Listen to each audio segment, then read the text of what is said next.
खुलुमबाय मोनाबिलिनि रादाबाव बयखौबो बरायबाय। गिबिनि सप्तायाव दङ गसाइगावआव गिख्रंथाव अर खामनाय जाथाय। दिनै फुंनि 9 रिंगा 15 मिनिट समाव गसाइगाव सदर सहराव जाब्रबथाय।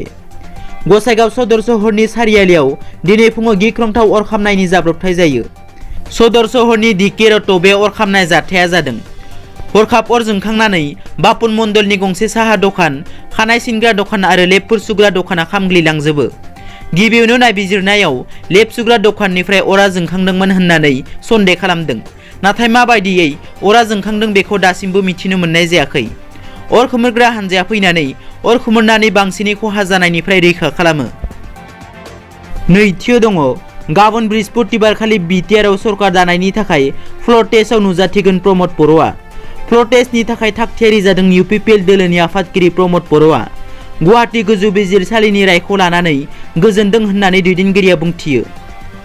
फैगौ 5 बोसोरनि थाखाय बिटिआरआव सरकार दानो थाखाय बिथांनो नांगौ जानाय सोद्रोमाफोरनि मदद दङ होननानै फोरमायो दैदेनगिरि बिथाङा। लोगोसे गाबोन 24 डिसेम्बर बृहस्पतिबार खालि बिटिआरआव फुङाव 10 रिंगायाव बिथाङा फ्ल'र टेस्टआव नुजाथिगोन होननानै बुङो। मख'नो गोनांदि गुवाहाटी गोजौ बिजिरसालिया फ्ल'र टेस्टनि गेजेरजों बिटिआरआव गाहाय मावफुं सोद्रोमा सायख'नो नांगोन होननानै राय होदों। थामथियाव दङ कर'नानिख्रुइबो गिख्रंथावसिन एमैबा बिजानु गोसारदों। थारैनो 2020 मायथाइयाव दुलाराय मुलुगावनो मोनफानि उनाव मोनफा बेरामनि जिउसाया गोसारनाया सुबुं समाजखौ समखिखांहोदों। गोदानै सोराङाव फैनाय एमैबा मुंनि बिजानुआ गिबियाव मानसिनि गोसोखांनो हानाय गोहोखौ फोजोबस्राङो। मिथिनो मोननाय बादिब्ला मानसिनि खर'आव थानाय मेलेमखौ फारसेनिफ्राय फोजोबस्राङो बे बिजानुआ। बे बिजानुजों नाख्रेबजानाय सुबुङा साननैसोनि उनावनो रुंसारि जायो।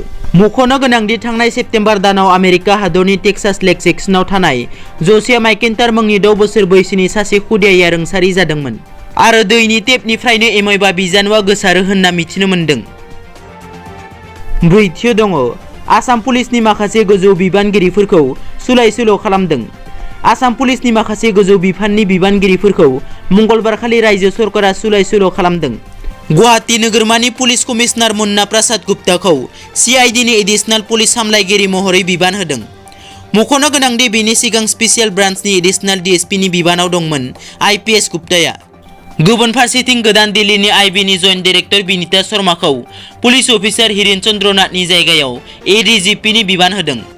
दिनैनि रादाबा एसेनोसै। नोंथांमोना जुदि आंनि चेनेलखौ दासिमबो साबस्क्राइब खालामाखै, अन्नानै साबस्क्राइब खालाम। गोजोन्थों।